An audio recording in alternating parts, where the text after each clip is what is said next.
Negeri kaya tapi rakyatnya masih lapar. Uang pajak hilang masuk kantong pejabat tampar. Janji manis kampanye tinggal jadi pamflet. Begitu duduk korupsi jadi paket. Gedung tinggi tapi hati makin runtuh.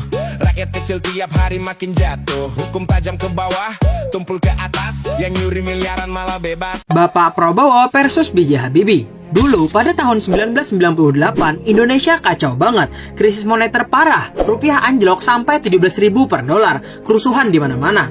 Presiden B.J. Habibie saat itu punya mimpi besar bangun industri pesawat nasional atau N250. Tapi karena keadaan darurat, beliau rela menghentikan mimpinya. Fokusnya menyelamatkan ekonomi Indonesia, rekonstruksi bank, independensi BI, kerjasama IMF. Hasilnya rupiah pulih signifikan ke kisaran 6.500 per dolarnya, Pak. Sekarang, di tengah tekanan global dan rupiah yang sempat melemah ke 17 ribuan, Presiden Prabowo tetap gaspol jalankan program makanan bergizi gratis dengan anggaran yang enggak masuk akal. Para pendukungnya bilang ini adalah investasi SDM jangka panjang buat anak sehat dan ekonomi desa.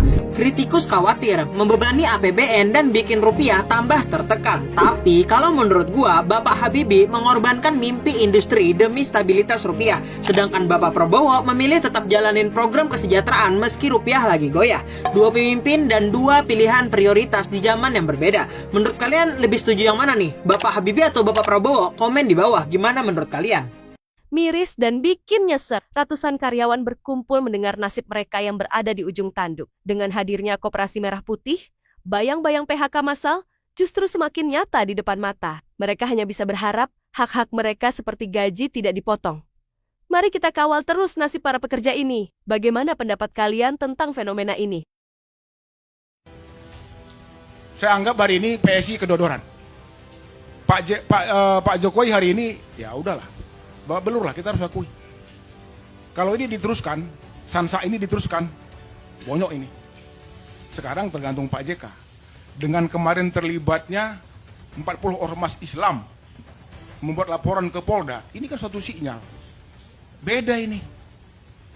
Mungkin ini kali Pak JK mungkin secara langsung menanggapi serius urusan ini. Sampai dia bilang sama termul itu, saya yang bawa Jokowi ke Jakarta. Itu benar itu. Saya saksi kok. Saya ikut dalam sejarah itu. Walaupun saya tidak terlalu di dalam, tapi saya ikut. Pertarungan politik menjelang tahun 2029 sudah terasa. Bahwa semua kelompok-kelompok yang bakal bertarung di 2009 sekarang udah mulai dan bahkan sudah sangat intensif. Kembali kepada konteks ceramah Pak Yusuf Kalla di Masjid UGM sekitar 5 Maret 2026 ya. Beliau itu memberikan ceramah itu dalam konteks strategi penanganan konflik di wilayah konflik. Itulah kira-kira. Beliau menceritakan pengalaman empirik dalam menangani konflik. Apakah Aceh, Poso, Ambon, dan yang lain-lain.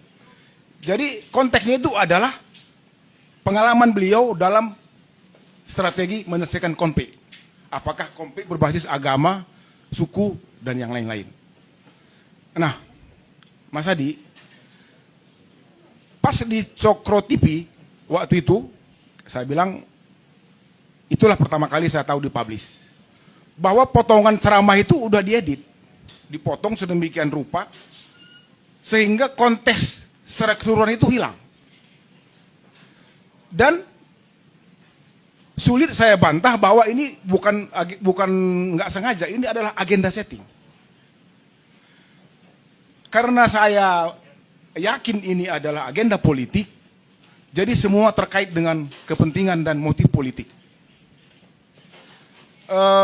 Maaf aja, Mas Adi, Pak Jokowi mungkin masih mengharapkan dinastinya akan langgeng sekian tahun ke depan. Yaitu secara manusiawi dan orang politik, insan politik sah-sah saja. Tapi hari ini saya harus akui, Pak Jokowi babak belur ini. PSI terseret-seret ini. Apalagi masuk ke dalam wilayah yang sangat rentan. Salah pilih lapangan ini. Sampai harus Ade Armando dan Grace Natali harus keluar dulu dari PSI. Minggir dulu untuk mengurangi beban berat ini.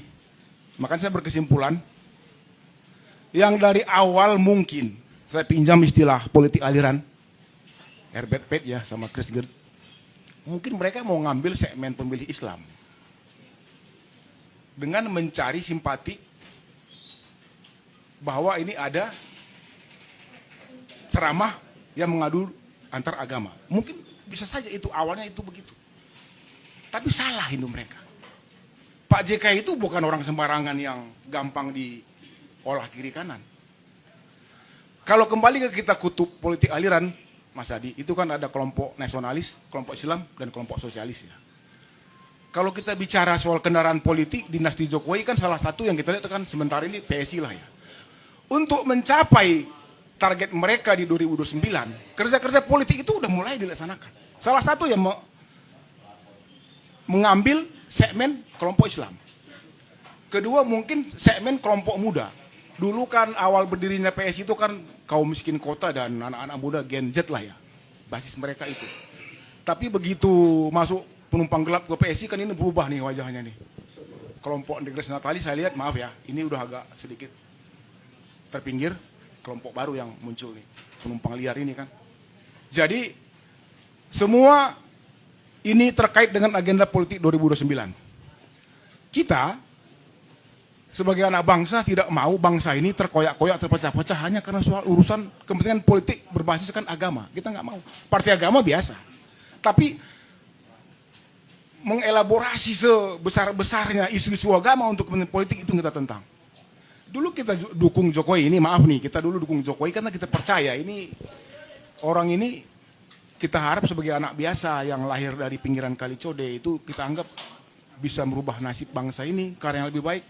Dia bukan siapa-siapa, bukan dari cerah biru, bukan ketua umum partai. Kita harap begitu.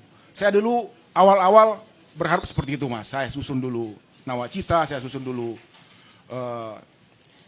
program-program andalan Pak Jokowi. Jadi saya anggap hari ini PSI kedodoran. Pak Jokowi hari ini ya udahlah, babak belur lah, kita harus akui. Kalau ini diteruskan, Sansa ini diteruskan, bonyok ini. Sekarang tergantung Pak JK. Dengan kemarin terlibatnya 40 ormas Islam membuat laporan ke Polda, ini kan suatu sinyal. Beda ini. Mungkin ini kali Pak JK mungkin secara langsung menanggapi serius urusan ini. Sampai bilang sama termul itu, saya yang bawa Jokowi ke Jakarta.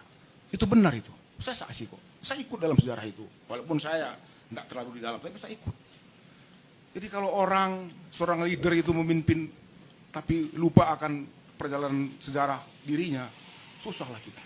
Jadi kalau ceramah itu sebenarnya itu murni adalah Pak JK berbicara pengalaman dan strategi dia menangani konflik. Itulah murni. Tapi ketika ada oknum-oknum yang mempolitiki ini untuk konsumsi politik menuju 2029, ini. Jadi ini nggak berdiri sendiri, ini baik. Iya.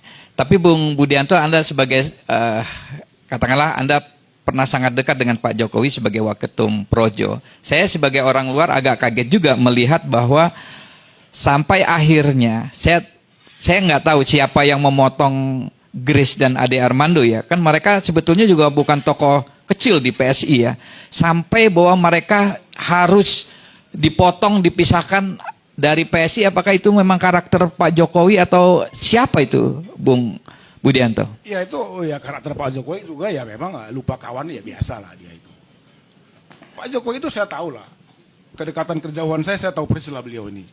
Hari ini kenapa dia begitu ke Ade Armando CS? Itu untuk menyelamatkan agenda politik dia ke depan. Terutama untuk menyelamatkan nama PSI. Kan ini terkait nih. Kan. Kalau hari ini bangsa ini hari ini bermusuhan dengan kelompok Islam. Babak belur Mas. Babak belur. Jangan coba-coba menyentuh soal itu. Kan tadi udah dibilang aliran itu 3. Nasionalis, Islam, sosialis.